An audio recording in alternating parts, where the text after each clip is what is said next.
Day by Day Kids Bible, Day 98, The First Days of Solomon. 1 Kings 2 through 3:16. David knew he was going to die, so he told Solomon what to do. "I'm going to die soon," said David, "so be strong, be a man, do what God wants, follow his laws. Then good will come from what you do, and God will keep the promise he made to me. God said that our family should live the right way. We should follow God no matter what happens. Then people from our family will be the kings of God's people forever." Then David died. His body was put in a grave. The grave was in a special part of Jerusalem called the City of David. Samuel wrote a book about what happened in David's time. Nathan wrote a book about David. Gad wrote about David. They wrote about how he ruled. They wrote about his power. They also wrote about the other kingdoms and lands. Then Solomon became king. God made Solomon great. He was greater than any king God's people had ever had. Now Solomon made a deal with the king of Egypt. Then he married the king's daughter.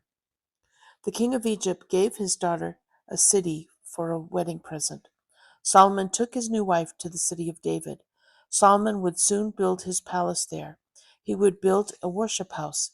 He also would build a wall around Jerusalem. God's people were offering gifts to God at altars in different high places. They couldn't go to the worship house because it wasn't built yet. Solomon loved God. He showed it by living the way David lived.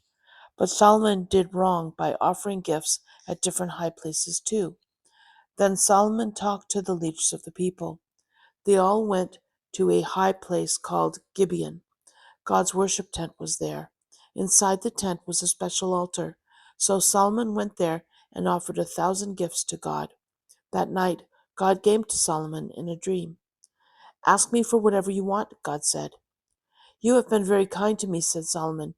"You were kind to my father David, because he followed you. He followed you no matter what happened. He did what was right because his heart was right. Now you have let me be the king," said Solomon. "But I'm like a child. I don't know how to be king. There are more of your people than anyone can count. Who is wise enough to rule your people? Make me wise enough to be their king. Help me understand what's right and what's wrong." God was glad to hear Solomon ask to be wise. "You didn't ask for a long life," said God. "You didn't ask for riches for yourself. You didn't ask for your enemies to die. You asked to be wise. So I will give you what you asked for. You will be wiser than anyone who ever lived. You'll be wiser than anyone else ever will be. I'll also give you the things you didn't ask for," said God. "I will make you rich. I'll make you great. No other king will be like you while you are alive. Follow my ways of doing things. Obey my laws like your father did. Then I will let you live a long life."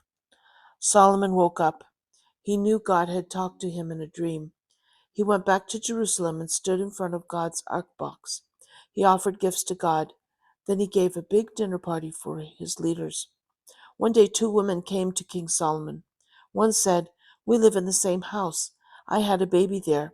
3 days later, this other woman had a baby. We were all by ourselves in the house. In the night, she rolled on top of her baby and he died. So she took my baby while I was sleeping. She put her dead baby by me. The next morning, I saw that the baby was dead. But then I looked carefully at him. I saw that it wasn't my baby." "No," said the other woman. "The one that's alive is my baby. The dead baby is hers." "No," said the first woman. "The dead baby is yours. The one that's alive is my baby." They started fighting with each other in front of King Solomon. King Solomon said to one woman, "You say that your baby is alive." He said to the other woman, "But you say it's your baby that's alive." Then the king asked for a long blade. Someone brought a sword to the king. "Cut the baby in half," said King Solomon. "Each woman can have half." The real mother loved her baby. She cried out, "Please don't kill the baby. Give him to the other woman." "Cut him in half," said the other woman. "I won't have him and you won't have him." "Don't kill the baby," said Solomon. "Give the baby to the first woman. She wants him to live. She is his mother. The people heard what Solomon had done. They thought the king was wonderful. God had made him wise and fair.